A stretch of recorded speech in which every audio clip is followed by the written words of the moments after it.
Good evening student. मैं Mithilesh Jha classes Patna YouTube channel में आपका स्वागत है। स्टूडेंट, बेल्ट्रॉन का वैकेंसी आया हुआ है ना। अब बेल्ट्रॉन क्या होता है उसके बारे में पहले जान लीजिए। तो बेल्ट्रॉन बिहार सरकार का एक उपकरण है। ये क्या होता है, तो बहुत सारा वैकेंसी को जो है एक साथ डाटा एंट्री ऑपरेटर का क्या होता है, ज्वाइनिंग करवाते हैं।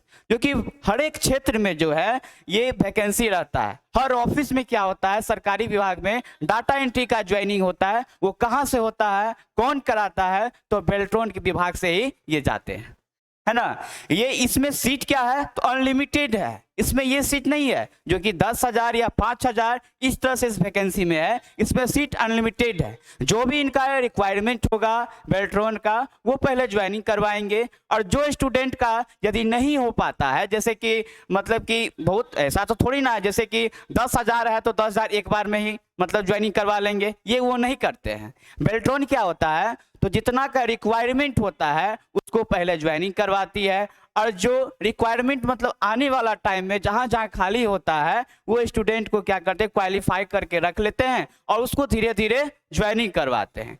तो उसी तरह से इसमें होता क्या है, तो 16 नंबर का आपका एमसीक्यू होता है, क्वेश्चन होता है। 16 नंबर का क्या होता है, तो एमसीक्यू क्वेश्चन होता है, जो कि किससे है, तो कंप्यूटर से आता है। किससे आता है, कंप्यूटर से आता है।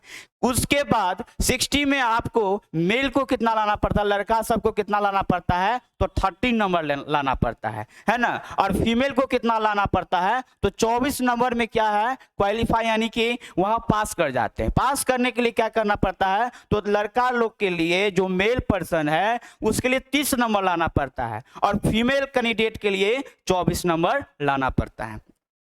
उसके बाद नेक्स्ट क्या होता है, इसमें टाइपिंग होता है। इसमें क्या होता है, टाइपिंग होता है। जैसे कहीं भी डाटा एंट्री का काम कीजिएगा उसके लिए टाइपिंग क्या होता है, बहुत इंपॉर्टेंट होता है ना। इसमें हिंदी एंड इंग्लिश का टाइपिंग भी होता है। इसमें हिंदी का आपका 25 का स्पीड मांगता है और इंग्लिश के जो है 30 का स्पीड मांगता है,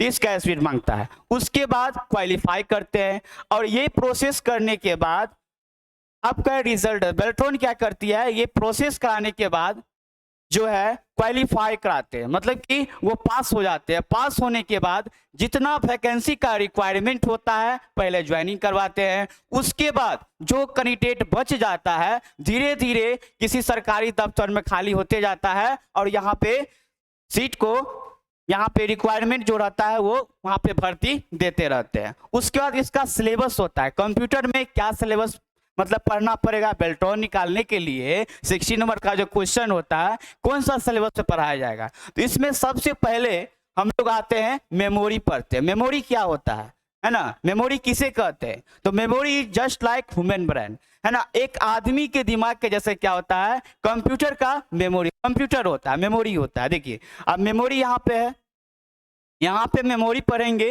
है ना। उसके बाद क्या होता है, हार्डवेयर एंड सॉफ्टवेयर होता है ना। हार्डवेयर सॉफ्टवेयर किसे कहते हैं, ठीक है। तो कंप्यूटर आपका दो भागों में बटा हुआ होता है। एक होता है हार्डवेयर और दूसरा क्या होता है, सॉफ्टवेयर होता है ना। उसके बाद नेक्स्ट ऑप्शन में आते हैं, यहाँ पे शॉर्टकट की होता है ना। शॉर्टकट की आप बहुत सारा एग्जाम में क्या देख रहे हैं, शॉर्टकट की पूछ रहा है ना। बेल्ट्रॉन भी इससे पहले जो एग्जाम हुआ था उसमें बहुत सारा शॉर्टकट की भी पूछे हुए थे। इसके लिए क्या करना पड़ता है, इसको याद करना पड़ता है। उसके बाद फंक्शन की भी होता है, हम लोग फंक्शन की भी यहाँ पे पढ़ेंगे। उसके बाद माइक्रोसॉफ्ट ऑफिस होता है, माइक्रोसॉफ्ट ऑफिस होता है। माइक्रोसॉफ्ट ऑफिस में क्या सब होता है, तो क्या सब पढ़ेंगे हम, तो एमएस का मतलब होता है माइक्रोसॉफ्ट ऑफिस। ये ऑफिस रिलेटेड वर्क होता है। जितना भी ऑफिस रिलेटेड वर्क होता है डाटा एंट्री ऑपरेटर में हम लोग कैसे सीखते हैं, तो माइक्रोसॉफ्ट ऑफिस से सीखते हैं। इसमें क्या सब सीखेंगे, तो माइक्रोसॉफ्ट वर्ड, है ना, माइक्रोसॉफ्ट वर्ड इसमें सीखेंगे। उसके बाद एमएस एक्सेल, है ना। जितना भी आपका सीट का काम होता है वो माइक्रोसॉफ्ट एक्सेल से ही आता है। इसमें क्या होता है, पूरा एकदम डीपली में पढ़ाया जाएगा, जो कि क्वेश्चन जो पूछती है ना, बहुत सारा ऑप्शन से अंदर से क्वेश्चन पूछ लेता है। जैसे कि एमएस एक्सेल में क्या होता है, जो बोल देगा जो इंसर्ट मेन्यू में क्या सब आता है बताइए, फाइल मेन्यू में क्या सब आता है, इस तरह से यहाँ पे पूछा जाता है। इसलिए अच्छे से पढ़ेंगे तब इसको हम क्वालिफाई कर पाएंगे। उसके बाद होता है पावर पॉइंट, है ना। अब पावर पॉइंट में हम लोग क्या करते हैं, इसमें स्लाइड बनाते हैं, स्लाइड पे वर्क करते हैं, है ना। पीपीटी एक होता है, वो पीपीटी किस में बनाते हैं, तो हम लोग पावर पॉइंट में बनाते हैं। उसके बाद आता ऑपरेटिंग सिस्टम, है ना। ऑपरेटिंग सिस्टम किसे कहते हैं, तो ऑपरेटिंग सिस्टम जिससे हम लोग ऑपरेट करते हैं, है ना। कोई भी चीज को ऑपरेट, जैसे जैसे मोबाइल को हम ऑपरेट करते हैं तो ऑपरेटिंग सिस्टम क्या रहता है, एंड्रॉयड रहता है ना। ऑपरेटिंग सिस्टम क्या रहता है, तो एंड्रॉयड रहता है। ऐसे कंप्यूटर पे हम लोग जनरली वर्क करते हैं, क्या रहता है ऑपरेटिंग सिस्टम, तो विंडोज रहता है। किसी में विंडोज 10 है, किसी में 11 है, इसी तरह से बहुत सारा इसका विंडोज का वर्जन है, इस तरह से रहता है।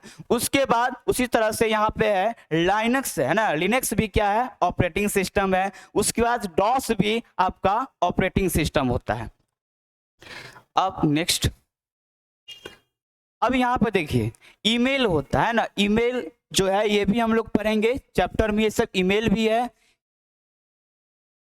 ईमेल भी है। और ईमेल के बाद इंटरनेट होता है। इंटरनेट का पूरा डीपली क्लास करेंगे। इंटरनेट कब आविष्कार हुआ था, कहाँ से आविष्कार हुआ था, ये सारा कुछ हम इंटरनेट में पढ़ेंगे। उसके बाद ब्राउजर, है ना। ब्राउजर क्या सब होता है, जैसे सर्च इंजन है, डाउनलोडिंग कैसे होता है ना, ये सब सारा कुछ जो है हम लोग एक एक करके पढ़ेंगे।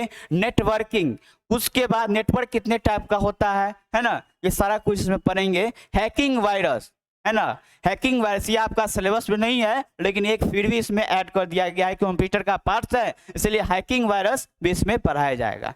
उसके बाद आते हैं रजिस्टर, है ना। रजिस्टर आते हैं, रजिस्टर क्या होता है, और कैश मेमोरी किसे कहते हैं, ये तो मेमोरी का ही पार्ट होता है ना। कैश मेमोरी, यदि कोई पूछेगा जो कैश मेमोरी किसे कहते हैं, है ना, तो कैश मेमोरी दूसरे नंबर का सबसे तेज चलने वाला ये मेमोरी होता है। रजिस्टर क्या होता है, फर्स्ट नंबर का मेमोरी का तेज चलने वाला, तेज गति में चलने वाले वो रजिस्टर होता है।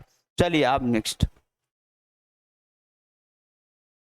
अब उसके बाद जनरेशन होता है ना। जनरेशन होता है, जनरेशन का हिंदी नाम होता है पीढ़ी, है ना। तो कंप्यूटर कितने पीढ़ी में आता है, तो जैसे कि यहाँ पे 5 पीढ़ी में है। जितना भी पीढ़ी है यहाँ पे अच्छे से किस पीढ़ी में, जैसे किस जनरेशन में किसका यूज किया गया था, सेकेंड जनरेशन में किसका यूज किया गया था, है ना, ये पूरा आपको डिटेल में पढ़ाया जाएगा। उसके साथ क्वेश्चन भी इससे करवाया जाता है। उसके बाद विंडो एक्सप्लोरर ये भी बताया जाएगा। हार्ड डिस्क, मैग्नेटिक डिस्क, ये सेकेंडरी मेमोरी का एक पार्ट होता है। ये क्या होता है, सेकेंडरी मेमोरी का एक पार्ट होता है। जब मेमोरी का क्लास करेंगे तो ये सब आपका डिफाइन वहां पे हो जाएगा। फ्लैश ड्राइव हो गया, लिब्रा ऑफिस, ये लिब्रा ऑफिस भी ये यहाँ पे एक चैप्टर दे दिया गया है, लिब्रा ऑफिस भी पढ़ाया जाएगा। उसके बाद कंप्यूटर का टाइप, कंप्यूटर का कितना टाइप होता है वो भी यहाँ पे डिफाइन किया जाएगा। जैसे 5 टाइप होता है, पूरा एक एक करके यहाँ पे बताया जाएगा।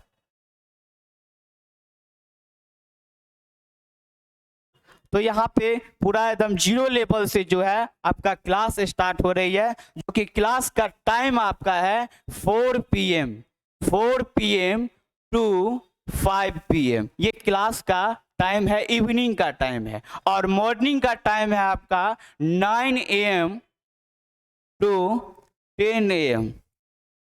और ये ऑनलाइन प्लस ऑफलाइन क्लास है, ऑनलाइन प्लस ऑफलाइन क्लास है। और इसका फी रखा गया है 500 आपका ऑनलाइन फी है, और 1000 जो है ये आपका ऑफलाइन फी है।